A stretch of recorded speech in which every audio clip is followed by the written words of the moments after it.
They called him names. He won anyway. They impeached him twice on ridiculous pretenses. They fabricated a lot about what happened on January 6th in order to impeach him again. It didn't work. He came back. Then they indicted him. It didn't work. He became more popular. Then they indicted him 3 more times, and every single time his popularity rose. So if you begin with criticism, then you go to protest, then you go to impeachment, now you go to indictment, and none of them work, what's next? I mean, graph it out, man. We're speeding toward assassination, obviously, and no one will say that, but I don't know how you can reach that conclusion. You know what I mean? Like, they have decided, permanent Washington, both parties have decided that there's something about Trump that's so threatening to them, they just can't have it. The recent event with former President Donald Trump has drawn many responses. Politicians, media celebrities, and the public have all responded. Tucker Carlson is an American conservative commentator and writer. Previously, he was on the Adam Carolla show. He spoke about this before the incident. The incident happened during a campaign rally in Butler, Pennsylvania, where Trump was speaking. This tragedy has startled the country. In my view, it has also sparked a complex debate about political violence and public safety. Is Carlson a soothsayer? His prediction has come to pass. Also, as seen on his page, Tucker took to his WI speech to give his take on Trump's assassination. Let's listen to what he has to say. And I think what happened on Saturday, the assassination attempt against President Trump, reminded a lot of people this, or awakened a lot of people to this. There is a spiritual battle underway. There is no logical way to understand what we're seeing now in temporal terms. You just can't. These are not political divides. There are forces, and they're very obvious now, they've decided for whatever reason to take off the mask, whose only goal is chaos, violence, destruction. And there are the rest of us who, once again, are not always certain we're right, but we know that that's bad, and we're against that. Sort of standing watching, thinking, is someone going to explain to me why this is politics? This is not politics at all. This is much deeper and older and more recognizable than that. This has been going on since the beginning of time. And I do think, by the way, that the more literal among us, and I would count myself in that category, fail to see this because we're so desperate to ascribe some kind of recognizable human motive to what we're seeing. So we call it leftism or neoliberalism or communism or anarchism. We come up with some phrase to describe it, but those phrases are inadequate. They do not describe what's actually happening. So what you're seeing now is really not at all different in substance from what you saw in 1789 in France, from what you saw in 1936 in Spain, from what you saw in 1917 in Russia, from what you saw in 1975 in Phnom Penh. It's all the same. These are forces of chaos and destruction, which are fundamentally anti-human, which are against people. By the way, explain that for a second. What kind of movement could be against people? There are all sorts of movements that are against people now. Transhumanism, AI is inherently anti-people. The climate cult is inherently anti-people. Explain that rationally. If your view of the world is, as mine was, derived by an understanding of evolutionary biology. All of us have been raised to see the world through the lens of evolutionary biology. The species does what it does because it's acting in its own interest, and its own interest is to procreate, to pass on its genes, to continue. And so you tell me what we're looking at if the defining movements of our time are against carrying on our genes, procreating, continuing. Is that human? Well, no. Is there any other animal species that kills itself? No. Is genocide known in the natural world? No, it doesn't even make sense. Dogs don't commit genocide against other dogs, maybe against rabbits. That's because they're hungry. But no animal decides to eliminate itself because it's unnatural, so it doesn't happen. No animal commits suicide. That's not found in nature, okay? That's something outside of nature. That's supernatural. And that's what we're seeing, but it's also what we've seen again and again and again throughout history. There are forces within every society, because they reside in the human heart, that are against people. They are dedicated to the destruction of people and the civilizations that people built. And if you pay any attention at all to history, you will recognize it. It's like, wait a second, people are saying exactly the same things. The climate people, the AI people, the transhumanist people, the Biden administration, they're saying exactly the same kinds of things, the same themes that every other movement of this kind, and they had a million different names for them throughout history, were also saying. That's the first thing I noticed. The second thing I noticed is, what do all of these movements over the past 2,000 years have in common? Who do they hate most? As you can tell by what I said about J.D. Vance, I think you learn very much by taking a look at who's mad at whom and about what. So if there's something that threatens you, pay close attention to what makes them angriest. It's certainly true in my business, which is the speech business. What are they trying to get you not to say? What are they punishing you for saying? Those are likely to be the truest things. Not the falsest things. It's not misinformation. It's not disinformation. It's truth. That's why you hate it, obviously. That's obvious now. It took me about 10 years to figure this out. I'm not a super genius. But what group do they dislike most? What group are they absolutely terrified of and hoping to eliminate? Well, it's Christians. That's who it is. It's Christians. And I'm saying this as not a particularly fervent, lifelong Christian. I am a Christian, but I haven't spent my life, surrounded by plumes of incense deep in prayer. I spent my life in a newsroom saying the F word. I mean, I'm not sort of a pious person at all. But I try to be a noticer since I'm paid to do that. And the group that makes them angriest, triggers them most, I guess we would say now, is Christians. Christian nationalism. People pray outside abortion clinics. People who celebrate Easter and not Trans Visibility Day. These are their real enemies.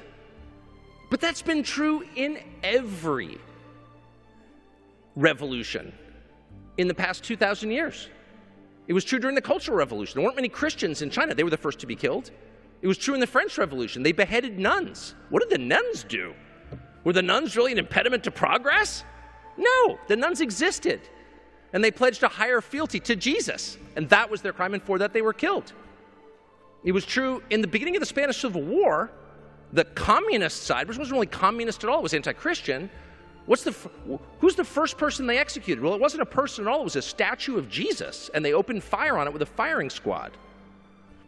In a picture that when I was a child was famous, it's now probably forgotten in history, probably still available on Google as of this afternoon, you should look it up. But if you find yourself firing bullets at a statue, what you're really doing is revealing your deepest priority. And that's to kill Christians. And why? Well, I can't fully answer that question because I am hardly a theologian, but I do think it tells you everything.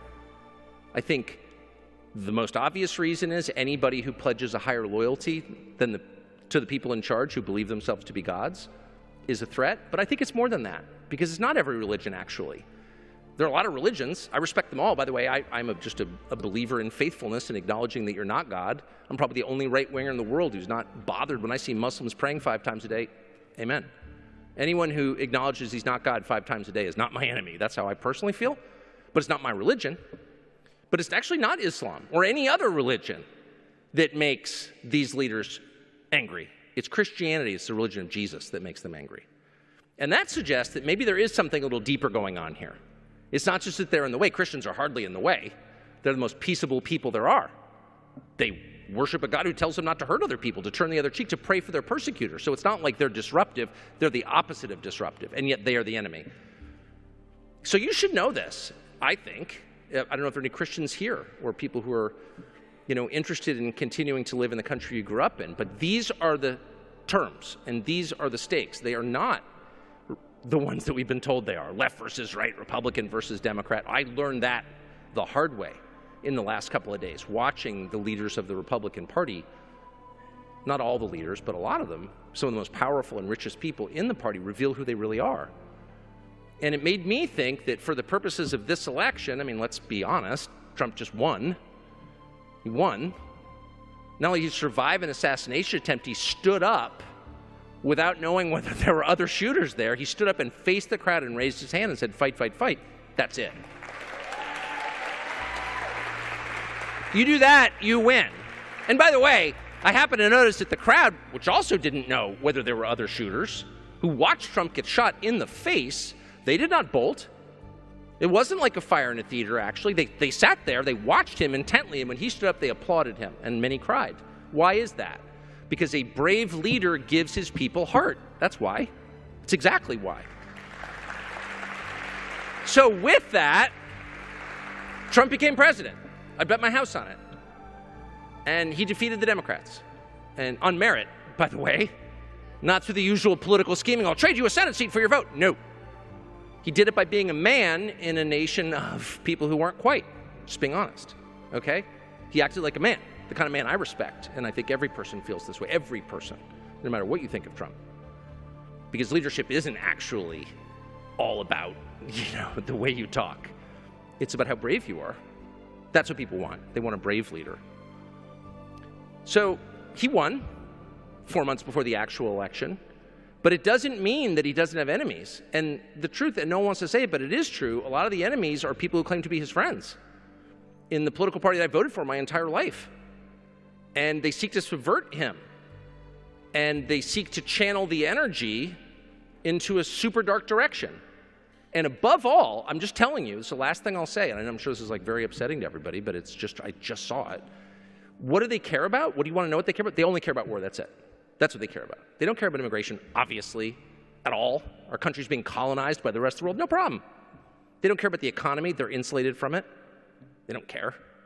And they certainly don't care that Trump has a naughty mouth, said something, untoward off camera. They could care less. These are filthy people, right? Yeah, they're offended. No, they care about war. They want the power to kill. That's it. And that's the power, of course, everyone who wants to be God seeks to possess. That's why human sacrifice was the thing. I have the power to kill. Only God has the power over life and death. And that's the power they want. And Trump has stood in their way. Imperfectly, but Trump's the only president, since Jimmy Carter, most of my life, who hasn't committed us to a brand new war. That's what they hate about him. And that's what they were trying to change over the last couple of days. I saw it. That's all they cared about. And they lied about it, of course, and said all kinds of things are insane and totally untrue. But that was the motivator right there. And when Trump came out in 2016 and said the Iraq war was a mistake, which was very obvious to those of us who were in Iraq while it was going on, it was like news to nobody. It was shocking in Washington, and that was the point at which they sicked the FBI on him. They started bugging him. They decided we cannot have this guy because he was trying to limit their most important of all power, which is to hurt other people. And so you should just know this. That's what the stakes are. I think he's going to win. I think it's going to be really important to rolling back some of this insanity. But, there are a lot of people who have other agendas, and you should just be aware of that. Thank you so much for letting me spoil your afternoon with that stuff. You could see Tucker Carlson argue that the attempt on Trump shows a deeper battle. It goes beyond political divides. Well, I strongly believe that dark anti-human forces are at play, aiming for chaos and destruction. Carlson sees these forces as consistent throughout history. They target Christians because of their allegiance to God over human leaders. This is something to take seriously. Is Trump being resisted from within his party? A lot has to be said about this subject. Another commentator, Bill O'Reilly, also took to his channel to comment on this attempted assassination. He gave a detailed rundown of the event. This is a situation that has happened before in our history. Everybody knows that. Very similar, by the way, to what happened to Teddy Roosevelt in 1912 when he was giving a speech and somebody walked up and shot him in the chest. The speech paperwork was inside his jacket, saved his life. And Teddy went on and completed the speech. And it was the same kind of madness that we are experiencing now, more than 100 years later. And it's never going to stop. So when you hear people in the subsequent days say, oh, this or that, or rifle this or gun that, it's never going to stop. Haters are haters. They'll find a way to commit violence. And the government can't control it. And that's the truth. Now, the logistics of it all, as we are in airtime, it's the would-be assassin has been shot to death by the Secret Service. He was outside the perimeter of the rally. He was on a building. And apparently some people saw him climb up to the top of that building with a rifle and tried to get the attention of police, but were unsuccessful. That will all be investigated in subsequent days, as will who the guy was and whether he had any help. And it'll be fascinating to find out. who the would-be assassin actually was and if there was anyone else involved. Secret Service did what it could do. I do believe that there's going to be scrutiny on the service for not making sure that the buildings surrounding the site were clean. But again, that's not vital tonight. All of those things will reveal themselves. What is important is a reaction of Donald Trump, President Biden, President Obama, and the American people. So we'll start with Mr. Trump. And you saw it, the blood on his ear, a couple of inches from death, headshot. He said from the hospital on Truth Social, quote, "I want to thank the United States Secret Service and all law enforcement for their rapid response on the shooting that just took place in Butler, Pennsylvania. Most importantly, I want to extend my condolences to the family of the person at the rally who was killed, also to the family of another person that was badly injured. It's incredible that such an act can take place in our country. Nothing is known at this time about the shooter, who is now dead. I was shot with a bullet that pierced the upper part of my right ear. I knew immediately that something was wrong in that I heard a whizzing sound, shots, and immediately felt the bullet ripping through the skin. Much bleeding took place, so I realized then what was happening. God bless America." A factual statement. All right, no rancor. I believe that Donald Trump, as anybody would be, is angry and very, very sad. And there may be another wounded civilian as well. We're trying to get the details on that. So the first one to react on the Democratic side was former President Obama. He beat President Biden to the punch, as they say, in a cliche. So Biden went on TV and he issued a statement that, was okay. Nothing wrong with it at all. But he should have issued it sooner. And I actually tweeted that. You can read all my tweets, by the way, on BillO'Reilly.com. But I'm not criticizing Mr. Biden tonight because he did one very noble thing. Said, I want to call Donald Trump. I have tried to call him. And obviously we understand why Mr. Trump can't take a phone call. You understand that. He seems to get his ear stitched up or whatever. But Biden reiterated twice that he wants to talk to Donald Trump. And I hope that happens. All Americans should hope that happens. The two men talk in a civil way and say, look, let's stop all the rancor. Let's just run on our records and our vision and stop this. Now, in times like these, Americans, and I can't tell you how many emails and texts I get from family and friends and from everybody. It's always the same theme that everybody's just sad, not angry so much, but sad. There are people who are angry, and I understand both emotions. But it's just like, we're a great country. Why does it keep happening? Well, there's something that all of us can do.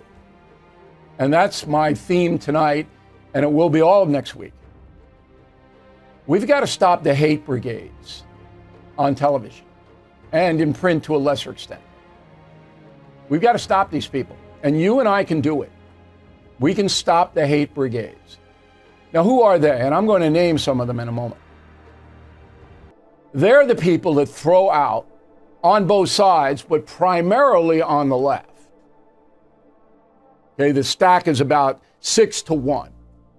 Terms like Nazi, fascist, racist, anti-democracy, routinely throw it out, whipping up emotions against the individual they are targeting. That is a hate brigade. These people, some of them, are paid by big corporations to hate. Now, I've been doing commentary for 27 years. I don't do hate. I do criticism. I try not to do ad hominem. Very, very rarely will I bring that argument in, because my arguments are usually fact-based or stronger than the arguments against me. I win the debate almost 99% of the time. As you know, you guys have been watching me for a while. But the haters go on and they try to destroy the opposition. All the MAGA people are idiots. All right? They're beneath contempt. If you like Trump, I'm not talking to you. You can't work in Hollywood if you like Trump. These are the haters. Okay, so let's get specific. MSNBC is the most hateful network in the history of the United States. It is run by Comcast, NBC News. Comcast is a very profitable corporation out of Philadelphia. Its CEO is a guy named Brian Roberts, who I hear is a decent man.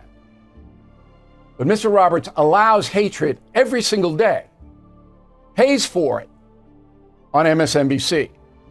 The primary offenders on that network are a woman named Joy Reid, who is branding people racist almost every hour on the hour, in my opinion. Lawrence O'Donnell, for years, brings a level of scorn to anyone he disagrees with politically. A horrible person, in my opinion. And there are others too. But those two consistently do it. Reid and O'Donnell. Now, Brian Roberts is responsible for that. Not Reid and O'Donnell. They're making big money doing it. Selling that hate. Comcast writing a check. How about ABC News? Their nightly news is responsible. Good Morning America, responsible. How about The View? A lot of hate. And the chief cheerleader of that hate is Joy Behar. And she has been doing this for decades. Decades. And she gets a check every week from Disney, which is run by a man named Bob Iger. Okay? Iger is apparently okay with Joy Behar, who's been there forever. Hating. Am I wrong? Then we go over to CNN. Two names. Jim Acosta. Is there anyone who hates Donald Trump more than this individual? On and on and on and on. They had to move him out of the White House because he was so hateful and put him on a weekend. And a woman named Abby Phillip. Ms. Phillip's specialty is branding people racist. She did it to me. Just like Joy Reid. That's her game. We disagree with you, you're a racist. Okay? CNN has a new CEO, an Englishman named Mark Thompson. Now, CNN's brand is ruined. Okay, Mr. Thompson's not in there to save it. He just laid off 100 more people. They're not coming back. And the reason they're coming back is because they can't out-hate MSNBC. So the far-left loons who want this stuff, they go to MSNBC because MSNBC is more hateful than CNN. So CNN is left with no one. And that's why I've never seen lower numbers. It's just incredible what's happening over there. How about Lynn Cheney? Lynn Cheney, about as hateful a person as you could possibly get. The voters of Wyoming threw her out. 3-1. How about Jennifer Rubin? You know this woman? Washington Post. She's a pundit on. You don't get more hateful than that woman. And I had my go around. Just Google Bill O'Reilly, Jennifer Rubin. You'll see what she's got. Because I gave her a chance to redeem herself. Okay. So what everybody should do is write letters to the CEOs of any organization that you find hate on. And there's right-wing hate, and on Monday on the No Spin News, I'll run a montage of hatred on the right. I'm going to do it. Because it's not as common as what's on the left, but it's there. Vitriolic, we want to destroy you. But tonight, because Donald Trump came within an inch of losing his life, we're concentrating on the Trump haters. Roll the tape. Not only are they planning on a civil war if they have to do that, but he's spelling it out specifically how and what they're going to do and how he's going to get revenge, how he's going to attack his enemies, all of these things. And when he talks about race, we know, and I'm going to tell you again today, Donald Trump is a pure racist. And I am worried that the attack is going to be on people of color. So maybe he didn't read Mein Kampf, but he kept a collection of Hitler's speeches by his bed, according to his first wife, in a Vanity Fair article. Oh. And you can hear it in his words. You can see it at his rallies. That's exactly the direction he's going. He's going doubling, tripling down on fascist Hitler-like rhetoric. And I guess I'll just ask you, from somebody who's sitting outside of the media window, what is it going to take to get the media to take seriously the fact that Donald Trump is acting like a Nazi, talking like a Nazi, and now posting like a Nazi? So is there any doubt why the level of hatred against Donald Trump and Joe Biden? Level of hatred against Joe Biden is high. And Barack Obama. But with Trump, it's on steroids. Another cliche, but it is. Day in and day out and day in and day out. Those people. I've known Trump. I wrote a book on him, The United States of Trump. I've known him for 35 years. He's not a Nazi. He's not a racist. His 4 years in office did more economic good for Black Americans than any president in our lifetime. And that includes Lyndon Johnson, with real wages going up for African Americans. I mean, because I know so much, because I know most of these people, and I'm not in the business to put them out of business. I'm not saying pull them off the air. I'm saying to the CEOs, you better tell them to knock off the hate. I'm not organizing a boycott. I'm not doing any of that. I'm reporting the truth to you on why this happens. Once the level of hate, and you can see it in history, you can see it. Violence follows hatred. And we have now in our country Comcast, Disney, CNN, and many others paying for hatred.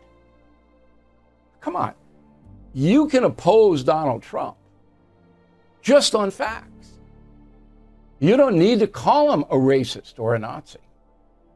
You don't need to say that stuff, that he's going to put everybody in jail and be a dictator and all that. Kamala Harris, the other day, he says he's going to be a dictator on day one. This is Kamala Harris, the vice president. That's not what he said, lady. Okay? He said he's going to be a dictator in taking out the executive orders that Joe Biden signed that Trump believes are harming the American people. And he has a perfect constitutional right to do that. Kamala Harris, even though you don't know what the Constitution says. Now, I'm not being hateful toward Kamala Harris. I'm stating a fact. Kamala Harris is going to publicly say that Trump wants to be a dictator on day one. She either doesn't understand or doesn't care about why Trump said what he said, or is too dumb to know what the situation really is. That's it. There's no other ground. Now, I'm going to opt for doesn't care. He doesn't care what she says. You could see Bill O'Reilly.